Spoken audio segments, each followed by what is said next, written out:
Have you seen these Empress comics, and have you had the thought of how similar they could be? I know I did, and I know other people did because I saw them posting about it. So I decided to go through the various tropes of the Empress comics in each comic to see if the rumors are true. Are all Empress comics alike? They aren't all alike. They're all special in their own way. In the four comics that we will be discussing today are The Remarried Empress, I Abdicate My Throne as Empress, and Who Stole the Empress, as well as a bonus I wanted to talk about the Empress Lipstick because it's adorable and it really scrambles the genre and the different status that has been established. Here's a summary for anyone who has never heard of these in their entire life, and if you have heard of these or you read them already, you can just skip ahead to like 3 or 4 minutes or something. Remarried Empress, the main character is Empress Navier, and she is a very perfect character. Her only flaw is that she's not so great at communicating and is maybe pretty cold emotionally to the people around her. She's very kind though, she just doesn't like outwardly show it.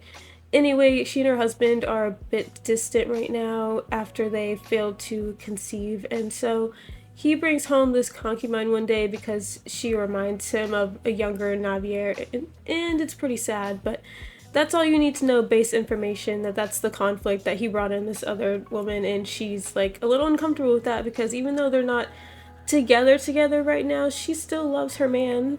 For Abdicated Empress, Adelaide is the main character. She is not married yet. The story starts out with her getting forced to be married to the Empress of this other kingdom, and he sucks. He has like this Oedipus complex, and he already has a concubine, so right as soon as she gets there, it's combatant because she already has an opposite, and so she has to figure out how to get what she wants while also making sure that she can be the Empress and not letting these people walk all over her or kill her, whatever they're planning. And also there's this new guy in her life, so she's trying to find love and she's also trying to help the people and not get murdered. Top archetype is the Empress role. Protagonist, usually our hero. For Navier, she's been raised to be this perfect Empress, perfect wife, to do everything correctly. And I noticed some people in the fandom do not appreciate that about her because they think she's like a Mary Sue, which I could see how you would think that, but also it kind of plays into her stoicness and her need to be flawless in every situation, in every day, anything. She is not a very break the mold, outward type of person who's going to be breaking the rules. And because she's like that, it gives me a feeling that she's only really concerned about her people or helping people when it's like personal to her. When that little orphan girl lost her magic, she was alarmed and ready to do anything to support her, to meet with her, to fix the issue so she can become a mage again. And 90% of Navier's business conversations that were shown is about trade or allies.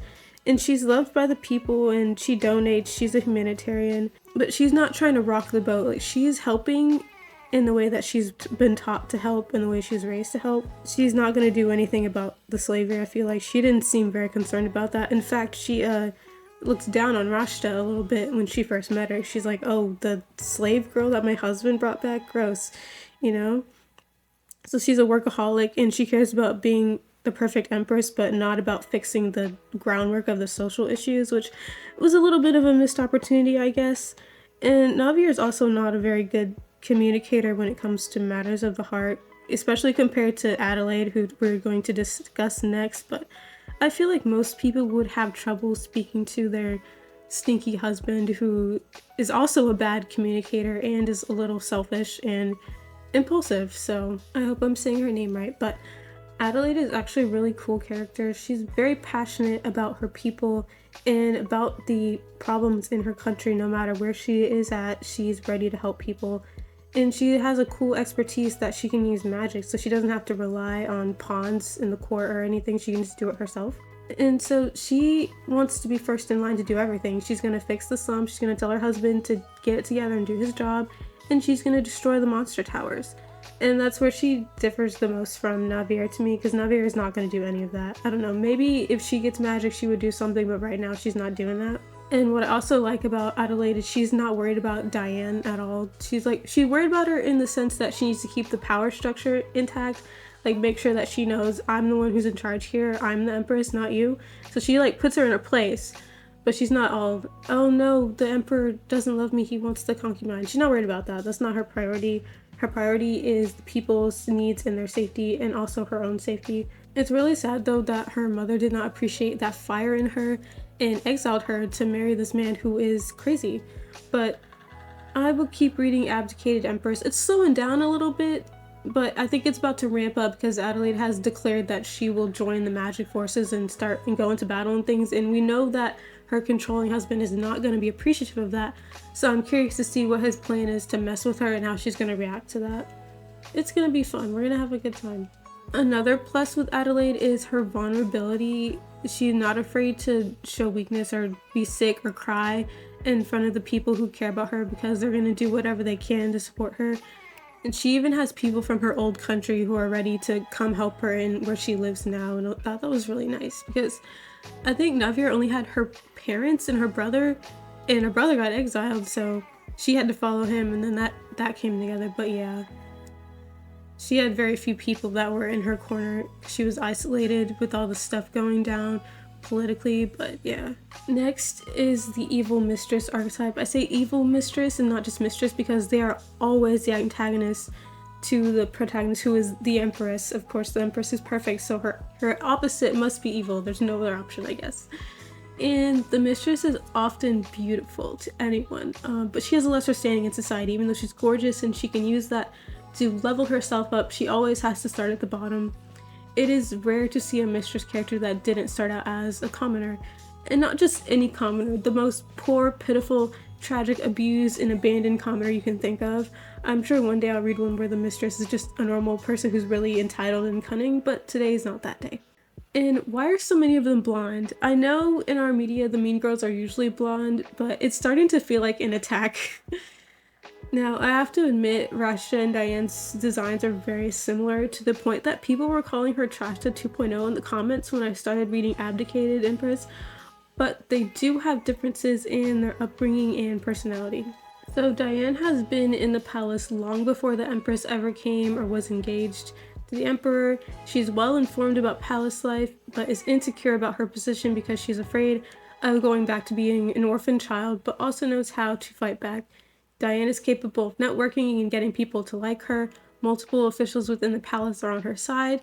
All of Diane's desperate love attention is reserved for the Emperor because she's been relying on his obsession with his mother to keep his favor. I also think Diane is older than Rashta. They say she's 29 because she seems to be concerned about aging out of her beauty. You know, when women turn 30, they just crumble to dust before she can have a child. So she needs to have a kid to secure her position in the palace.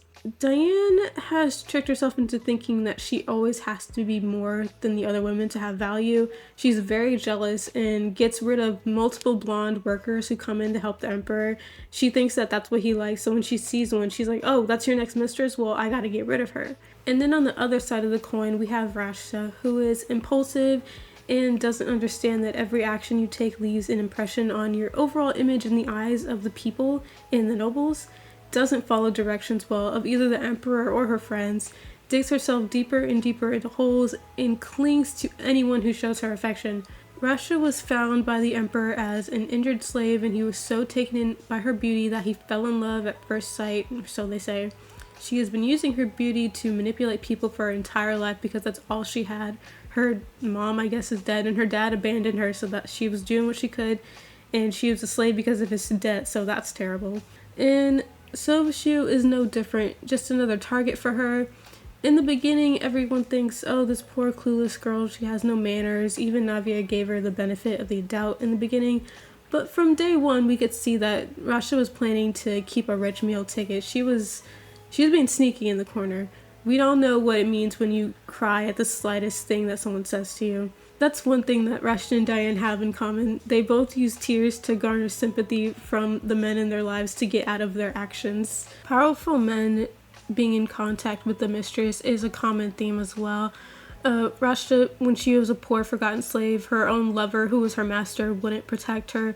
She's got a weird relationship with any men who want to give her what she wants, but they simultaneously take advantage of her, and this includes the Emperor. He used her big time, not only to make Navir jealous and to get attention, but also to have an heir, and then he was just gonna discard her. He was gonna divorce her and send her on her way, I'm pretty sure.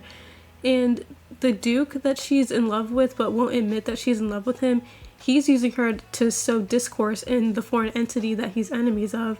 She doesn't seem to realize that because, again, she's impulsive, not very smart, doesn't know how any of this works. This poor girl, she's terrible, but still, poor girl.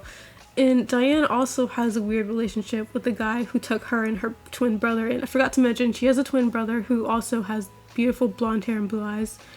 So they could rise up in society together and operate as pawns. I'm sure she also remembers being poor and on the streets, and so isn't it sad that the mistresses are all led to believe that their only value is through seducing the emperor? Though I guess that is a requirement so that they can keep their character motivation. I wonder what would happen if the emperor genuinely loved his mistress but was kept from her by some archaic law. Like, he isn't using her as a proxy for his dead mom, he's not using her to make the empress jealous. They have a normal loving relationship and then he's made to be engaged, or he's suddenly torn between duty and passion. I guess the emperor would have to be the main character for that to happen though. Can you be a girl boss and steal the emperor from his mistress? Anyway, if you guys know any comics with that type of dynamic, please tell me. In the end, I think Rashta's probably my favorite character of all of these because her delusion reaches heights that I've never known before in a character, and it's so funny. She makes this so entertaining to read. I don't know what they're gonna do after she's gone because obviously she keeps committing crimes, so they can't keep her around forever. But I hope she gets to stay around long enough to go on a triple corruption arc. She already went on her, I don't even know what to call it. She ran on her revenge arc, and she's kind of still on it because she's mad at Navier for some reason. Navier did not do anything to her. She should be mad at Sobashu for lying to her and manipulating her and using her and then throwing her out. But nope, she's not a girl's girl, so she's mad at Navier. And I'm just waiting. Every week I wait for the next thing that Rashta does, and it makes my day. She is hilarious, and I think we're supposed to hate her, but actually no, she's the best. More evil Rashta content, please. Next, we have to talk about the emperors. They are usually not great people, not great husbands, but I think they can be neutral or good sometimes. So first is Sovachu. He is the true villain of Remarried Empress. It's not Rashta. He's the sleeper monster hiding in a cave over there, and he comes out and rears his ugly head. He's calculating enough to self-control in public so everyone thinks he's a great emperor, but behind closed doors he's yelling, he's throwing tantrums, he's victim blaming and picking fights. Just super emotional that sometimes it was almost funny how emotional he was. Like, is this guy serious? Is he for real? But he does get everything he deserves though, so karma came back for him, and now he's kind of on a redemption arc. And now I'm not excusing his actions at all, because watching him call Navier in or go to her room and then blame her for something, and then when she goes, I didn't do that, he goes, yes you did, and just starts screaming, and then she starts screaming, and then they both end up leaving and not being happy. He does that so many times, and I was just like, what is going on here? Am I in the Twilight Zone? Why does he keep doing this? But he was never taught how to hold onto a woman. How do you lose a woman? You forget to cherish her. He uses power to get what he wants, and so he has to use Rashta to replace Navier from when she was younger. His attraction to Rashta is based solely in having the upper hand and her being naive, which to me translates to I'm incapable of communicating with confident grown women. But anyway, it's funny that after the novelty of Rashta wears off, he's devastated and begging Navier to come back to him because Rashta's nuts. He can't keep living with her, he doesn't feel safe with her, and so giving him the benefit of the doubt, he was just really desperate to recapture those times when they were young and truly happy together, and now his choices are actively destroying what they have, and he got so caught up in trying to have his cake and eat it too, keep the love of his life, have a child and an heir, have a fun concubine, and those things just don't mix. So just so everyone's clear, we're gonna go over what Sobashu's plan was. Step 1, it was divorce Navier. Step 2, marry Rashta and make her the empress. Step 3, have an heir. Step 4, have Rashta be the empress for a whole year so that the heir is legitimate. Step 5, divorce Rashta. Step 6, I think, remarried Navier, and I don't know how that last step was going to work, because in a perfect world, Navier would just go back to her parents' estate and stay there quietly for a year doing nothing, I guess. And then when he heroically walks back and is like, I love you, I made a mistake, remarry me, she's just gonna take him back, I guess, because that's how much she loves being an empress, that she would just forgive all his nonsense. I don't know about that, but I think that was his plan. And I think we all see now why that was never going to work. The lack of communication and only considering what he wants has caused him to end up with a really traumatized, dangerous person for a wife. And he's potentially stuck with her forever because they have a kid. Well, allegedly have a kid. Time for some spoilers. Part of the reason Sobashu brought Rush in and was trying to get Navier to stay at the same time is because he thinks that she's barren. He thinks Navier's barren because he gave her abortion cookies by accident when they were children, so now he's thinking, I want to keep this relationship, but I also need a child, so I will bring in this other woman and she will have my child, and then me and my original lady can live happily ever after. Which is stupid, but he was just really trying to have that dream life, and sometimes you have to sacrifice for the ones you love, but he wasn't willing to sacrifice, so he ended up losing everything. If you take nothing else from Remarried Empress, take that communication is key. Otherwise, you will blow up your life. In the case of 3-year-old Jeremiah William, you are not. He's trying to tame her, but she cannot be tamed. Boom, I'm back. I told you I would be. We're in part 2 of the Empress comics, and we're gonna jump right back into it. Okay, so while I was writing the script, I had forgotten Blondie's name, and I went to look it up just now, and his name is Carl. Isn't that funny? For what he is and for the person he is. I'm sorry, the name Carl just made me laugh. So this guy is an obvious villain from the jump. He's not a sleeper at all. He just sucks. And he's worse than Sobashu, actually, at least in my opinion, because he has no issue putting his so-called love in danger to prove a point. Even when Sobashu divorced Navier, he had preparation and plans in place to keep her near him, and so he could keep tabs on what she was doing. He was constantly checking up on her even after she left. Even when she was living in the Western Empire with her new husband, he was checking up on her. But Blondie has such a dangerous personality. He's kind of like Rashta, actually, so that's interesting. Imagine if Rashta was the emperor and also had an Oedipus complex. So I'm not sure that he's capable of love until he goes to therapy, because being in love with your mother is not good grounds for a romantic relationship. This is his mom and this is Diane. Make of that what you will. His mother was the emperor's mistress, and the real empress never had a child, so he ended up with the throne. And so now he's like paranoid also a little bit. I feel that. This comic's backstory is like what would have happened if Navier never divorced Sobashu and just went along with his idiotic plan to raise Rashta's child. The funniest thing Carl has done is when he first met Adelaide, he was so rude, dismissive. He was pulling his guard dog duties because apparently Diane had felt insulted by Adelaide and expressed her discomfort. Anyway, he continued to be rude and weird until he realized how gorgeous this woman is, and he switched it up immediately. He started ignoring Diane. He's running to the Empress's side when she wasn't feeling well, clocking Lionel for stepping up to his woman. And if we didn't have access to his thoughts, you might be touched by those actions, but instead it turns out he's just started comparing Adelaide to his stepmom, who also had black hair. I don't think any woman has truly loved him as an equal, and that's why he acts like this. Diane is using him, and she is a concubine, so she can't correct any inappropriate behavior he exhibits. And he's so far up his own butt he won't listen to his sister either. The only person he listens to is the same creepy dude that Diane and her magic twin have to rely on. So now he thinks this is how you romance someone. You try to control them and you force them to stay with you whenever you feel like it. So not once has the emperor been a good dude in these. That is my wish now, to see a nice emperor who is also a main character and not a side character. People think nice characters are boring, but I think this genre has earned it. Nice emperor with a corruption arc as he's torn between two women who feel entitled to his attention. Get it done. Last but not least, the second male lead or the second emperor. The second male lead is not always the emperor. Sometimes he's just a really important guy, and his job is to save the empress from her horrible, lonely trash life with the tyrant emperor and the conniving mistress. And for Remarried Empress, that person is Henri, I think is how you say it. He's very happy-go-lucky, he's got a bright exterior.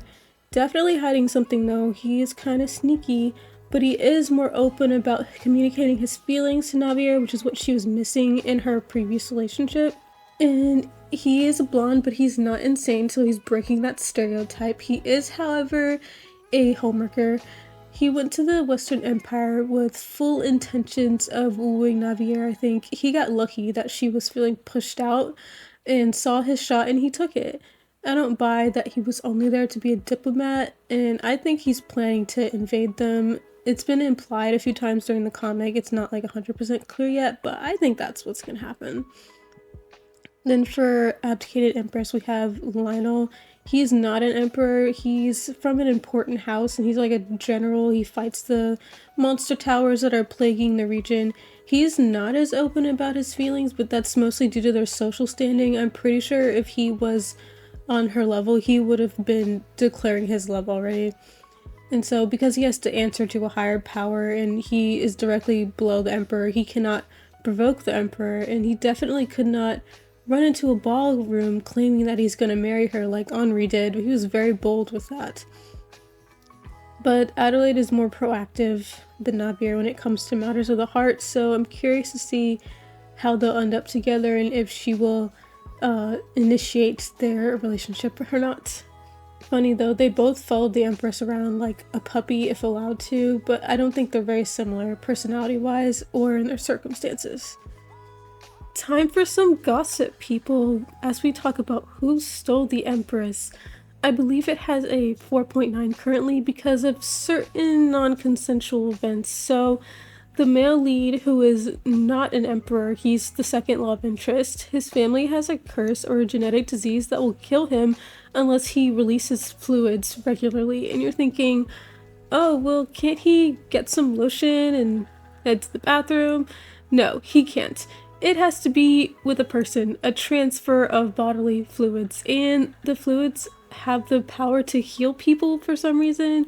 So in the beginning, he has to save the Empress since she's been tortured for months and is like abandoned in the mountainside and might freeze to death.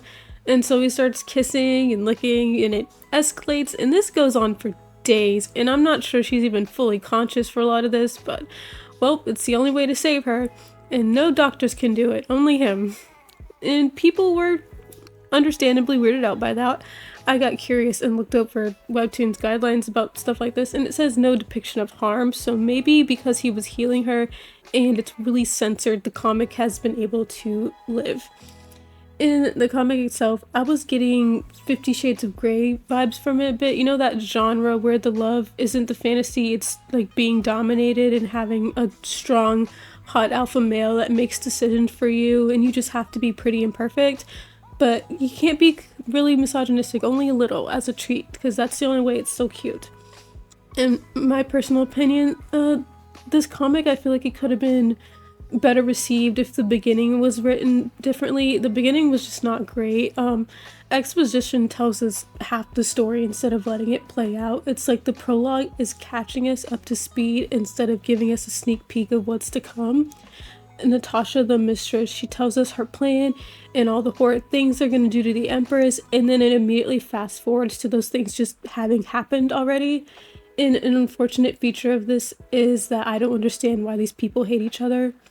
I don't know why the Emperor is mad, why he can't do things without the Empress's approval, what was his job, what was her job, what is the conflict in their country. The second male lead, he's mad that the Empress always outmaneuvered him during their diplomatic meetings, but he's also fascinated. Okay, can I get some instances of them having banter or arguments? Because right now, I'm not feeling the love, I'm only feeling the kidnapping, and he's not charismatic at all, and she's always running away from him. She only blushes when he's like threatening assault or claiming to love her, which I could buy her liking this if we'd gotten to see how she lived before this, learn about her desires, what was she missing in her life, what habits did she have, how does she see herself outside of her job. Since she's like this perfect, pure, selfless empress who only does things for others, the one thing that she's acted like she wanted personally this whole time is to die because her whole family's dead and stuff. You know, Natasha, she knocked him off. Thankfully, she gets over that because it was getting old. It was a cycle of her hurting herself and then him healing her by force, and it was a strange plot point because I wasn't even sure she was depressed. It was made so she was feeling that way because she lost her family and felt like she had nothing to live for. And maybe she was depressed because of how stoic her personality is, but we aren't given levels to her personality to compare to in the past, and some people are just like that. I can't make assumptions. Through all of this, she's still proud and pretty confident, acting like a soldier. She knows what she wants and she's going for it. If she wants to jump off that cliff, she's gonna jump off the cliff. Now, the beginning of the other Empress comics, we get to see what led up to the divorces and what led up to the attempted assassination, and we learn about the characters. I wish they had tried something similar instead of introducing us to already killed off characters that we don't care about, combined with the evil plan smut scene and then the bodily fluid superpowers. Because of this, the mistress ended up being a more interesting character for me. She had goals. She's making them happen. She's gonna raise her son to overthrow his dad, the emperor, and then she's gonna take power. Okay, queen, slay, he sucks. And then we have the empress, who's just continually trying to end it all because she was a stranger to me. I didn't really care. I was like, okay, when is she gonna stop doing this? When are they gonna have a conversation? Like, he's not gonna let you kill yourself. Just give up, okay? And I'm wondering if they had trouble, if this was a novel before and they had trouble adopting it to a comic form and just decided that this was the best course of action to get to the juicy stuff. But it's not juicy because you didn't give me anything else to put with it. You gave me hot sauce, but you didn't give me any chicken wings. And I'm sure you're all wondering if I'm going to finish this, and the answer is no, I cannot. And it's because of this guy. Putting aside that he's really boring and he's not cool, you know? He's kind of like watching paste dry. His personality. This dude's aide is funnier than he is, but to be honest, both of them are boring, the Empress and the second male lead. How do you go through all of this and still behave like you're mentally stable? There should be something wrong with them. Besides the curse and besides her sobbing in bed after having PTSD flashbacks, I know that's realistic, but we're reading a comic, we can get creative. The Emperor was emotionally abused by his father, that's why he's insane. His poison powers make him sick because there's like a blowback, and that pisses him off too. Our smexy male lead, his whole family is dead because of this curse. He himself is in tremendous pain because of this. And the dude's not weird. Why is he normal? The worst thing he's done personality-wise is complain about a perfume smell. The mistress's whole family was murdered, but she was betrayed. She was shoved into a whole new environment. Where is her rage? A few pretty words from the big strong man and she doesn't want to kill herself anymore? I don't buy it. The male lead even asked her, don't you want to set that place on fire? What's wrong with you? I agree. Maybe she gets somewhere after I stopped reading. I stopped reading around chapter 15. I'm gonna have faith that she changed after that. She got angry when the king murdered her parents, but after that she just completely lost the will to live and she was like, oh, that's okay then, I'll just die too. No girl, vengeance, come on now. But all this stuff made it difficult to take an interest in them as the main characters. I don't have to like characters to read or watch something, but I would like to find them interesting at the very least. Outside of his condition, every time they talk about his stupid curse, I'm reminded of bodily fluids and my reading experience is ruined. So if you aren't easily grossed out by that kind of stuff, then this story is for you. So now it's time to talk about the favorite child, the Empress Lipstick. It's an isekai and the female lead, she belongs to the modern world. And the Empress Lipstick it shakes up the genre a bit, I feel. It changes up the characters where they belong and what kind of personality they're supposed to have. So the main leads are not the Emperor and the Empress. They're the prince and the princess, and our female lead is the princess.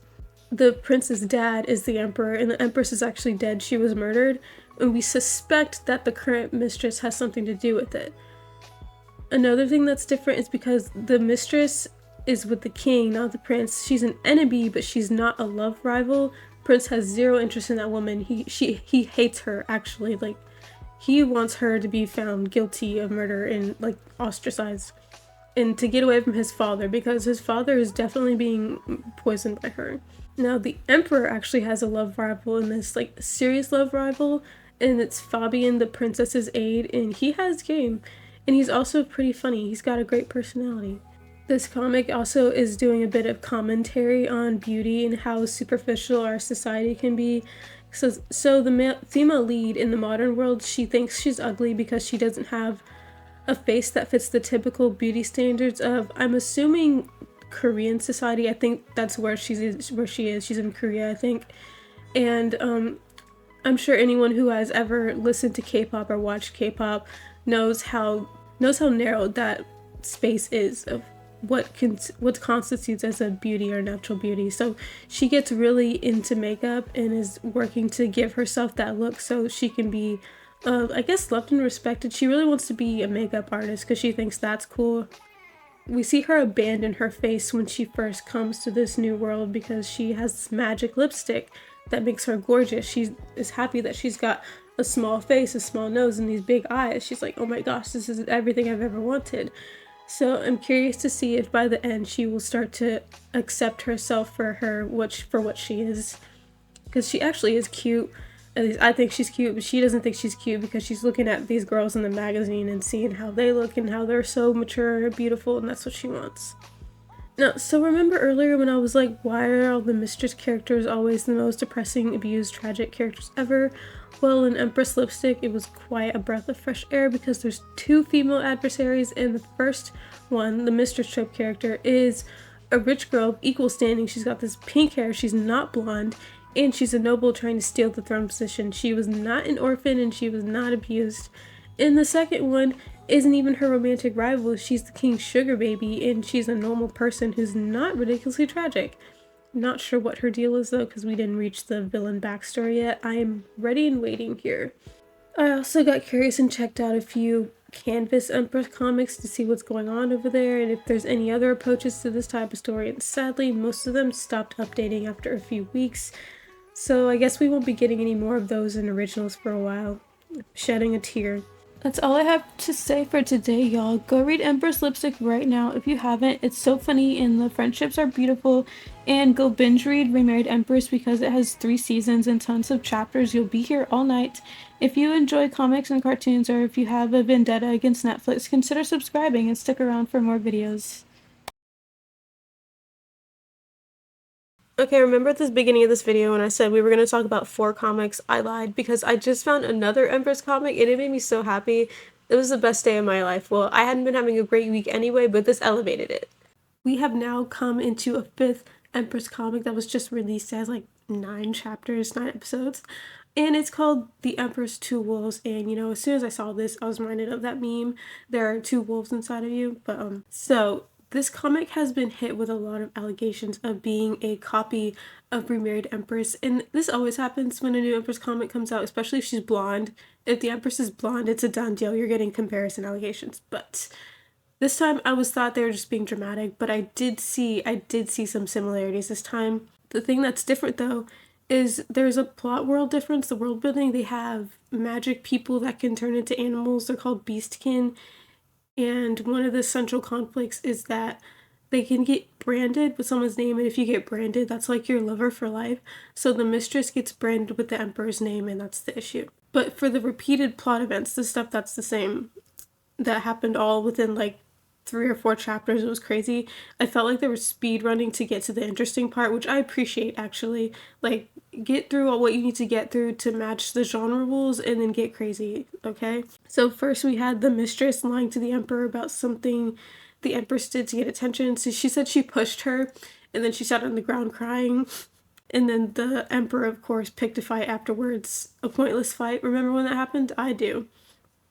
Next, we have the mistress lying to take credit for something at a very big party in front of the nobles, and the male leads, one of the male leads people had to come in and be like, actually, you're a liar. She cried about that too. And then we have the emperor telling the empress that she could have male partners too, he doesn't care or whatever, because it's only fair. But he specifically requested she not get with the male lead for some reason. I think it's because they're cousins and he thinks that he's going to try to take the throne from him. He seems like the kind of insecure guy to worry about that. And also, they met in secret, and I think he can turn into an animal. I'm pretty sure the male lead can turn into a wolf or something, and they meet in secret in his garden. I'm waiting for that to become a thing. If they start exchanging letters, I'm gonna leave the room. But so far, so good. The coast is clear. So our mistress, not our mistress, oh my gosh, our empress, her name is Sepia, and she is the Ishtar. She's considered the emperor's savior. She got like this prophecy that she would save them or something, but she's a human, so she can't get branded, so that's a source of insecurity for her because the mistress has her husband's brand on her and it's causing a little bit of chaos. I think the character designs for the male leads are pretty good. It's been a while since I've read one where the emperor is a long-haired man, long platinum-haired, kind of feminine, and it's interesting that the, what are they called, NPCs, the other nobles at the party, they comment on this. They're discussing how the emperor's pretty, but they think that the male lead is hot. What's his name again? His name is Roxanne. It kind of looks like the male version of Roxanne. Anyway, Roxanne is a bit rugged. He's got an edge to him, and he's fit because he's just been at battle and stuff. He probably has scars and all that. So he's like hot, but the Emperor's like pretty. So he's got popularity points on the Emperor. I can kind of see now though that Emperor Demios is definitely gonna go down the path of Sobashu because he is already showing the signs of regretting not giving his first lady the attention she needed. I don't know why she rejected him, but there was definitely a reason, and instead of investigating that reason, he went into the arms of another woman, so yeah. Now, Empress Sepia, I'm not sure what to think about her at this point because I don't know much about her. Most of the information we've gotten about her has been in relation to her husband and their history together. Yeah, I don't know what she liked when she grew up, what kind of food she eats. I know she likes tea because she was drinking tea with Roxanne one day and they were playing chess. So that's something. But yeah, I know it's early on. It's still early on in the series, but I would like to know more about her personally and how situations affect her personality because we've seen that she can stand up if she really wants to, like when she opened the gates for the soldiers to come back home. But during the party, she wasn't willing to stand up for herself to Tite, which I thought was unfortunate. But we'll see where she goes. I believe in her. Maybe she'll surprise me and get with Roxanne before divorcing the Emperor. Wouldn't that be funny? Now for the mistress character, Tite. I really hope her name isn't pronounced Titty, even though that'd be really funny. She's an orphan. She was taken in by some drunk noble guy who's terrible. Now she's after the Emperor because she's trying to escape that life. I don't blame her. He's kind of gross. Tita is a white deer, so she has the blonde platinum hair, same as the Emperor. They kind of look like cousins. I'd be trying to get with someone else who helps her, but she's trying to look for power, so that's not even a consideration, I'm sure. I personally don't think she's like Rashta, even though I've seen people like already claiming her to be in that section, but she's not naive. Rashta was how she was because she didn't know any better, but she was also desperate and stubborn. Tina knows what she's doing. She knows what she wants. She's being manipulative on purpose, and she knows how to work this life. So I don't think they're this similar at all, at least not personality-wise. Their role in the story is the same, but that's it. Maybe she can get crazy later on. Right now, she's not really that crazy to me. Also, I think she could be lying about the brand, because how convenient is it that it appeared on her boob, like, in that spot? I don't know, maybe she got a tattoo or something, because when someone gets their brand on them, do you know? Did the Emperor know, like, from thousands of miles away, did he know? When he first laid eyes on her, was it, like, love at first sight, a connection? That wasn't fully explained, so I'm wondering if somebody could fake it or lie if they wanted to.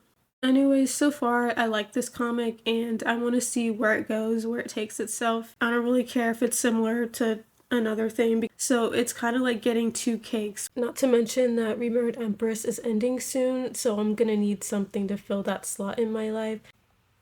Alright, show's over, folks. You can click around, check out some other videos, or you can eat a piece of cheese. Anyway, see ya.